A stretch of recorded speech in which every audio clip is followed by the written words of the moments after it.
আমার পিছনে সবাই নিন্দা করে, এটা বড় কথা নয়। বড় কথা হলো নিন্দা করতে গেলেও তাদেরকে সে আমার পেছনেই থাকতে হয়।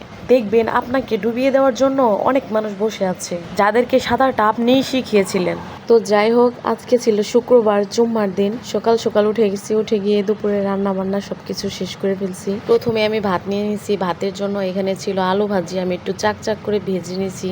2 পিস আলু নিয়ে এই তো আমি মোটামুটি ভাত খেয়ে ফেলছি। তারপরে তো আমি এখন পরে আরেকটা আইটেম দিয়ে খাবো, এটা হলো শুটকি ভুনা। এটা মূলত রসুন দিয়ে করা। কালারটা একটু দেখুন কি সুন্দর হয়েছে, মাশাআল্লাহ, খেতেও কিন্তু দারুণ। ভাতের সাথে অল্প একটু শুটকি ভুনা নিয়ে মাখিয়ে উপরে একটু লেবু চিপে দিয়ে সুন্দর করে মাখিয়ে খেয়ে নিলাম। শুটকি ভুনা তো অনেকভাবে করা যায়, তবে এভাবে লাল লাল করে ভুনা করে খেয়ে দেখবেন কেমন হয়, পরে আমাকে কমেন্ট করে জানাবেন। শুটকি ভুনা দিয়ে আমার খাওয়া শেষ হয়ে গেছে। এবার আমি খাবো বাটা মাছ দিয়ে। বাটা মাছটা এটা শসা এবং আলু দিয়ে করা হয়েছে হালকা মশলায়, খুবই অল্প মশলায়, খুব বেশি মশলা দেওয়া হয় না এখানে। আমরা খুব অল্প মশলা খাই, এখানে বেশি মশলা আমি ইউজ করি না। এই তরকারিটাও অনেক বেশি মজা হয়েছিল। আমি একটু ভাত মাখিয়ে নিলাম শসা লেবু দিয়ে, আলু দিয়ে।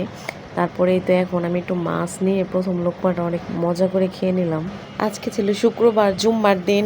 আমি আজকে এগুলোই রান্না করেছিলাম। আপনারা কি কি রান্না করেছেন কমেন্ট করে জানাবেন, এবং কে কি দিয়ে আজকের দুপুরের খাওয়া শেষ করেছেন অবশ্যই কমেন্ট করবেন এবং আমার জন্য দোয়া করবেন। আমিও আপনাদের জন্য দোয়া করি। এই ছিল আজকে আমার দুপুরের খাবার। সবাই ভালো থাকবেন, সুস্থ থাকবেন। ভিডিওটি আপনাদের কাছে কেমন লেগেছে অবশ্যই কমেন্ট করে জানাবেন, এবং আপনারা কি ধরনের ভিডিও চাচ্ছেন সেটাও কমেন্ট করে জানাবেন। আল্লাহ হাফেজ, টাটা।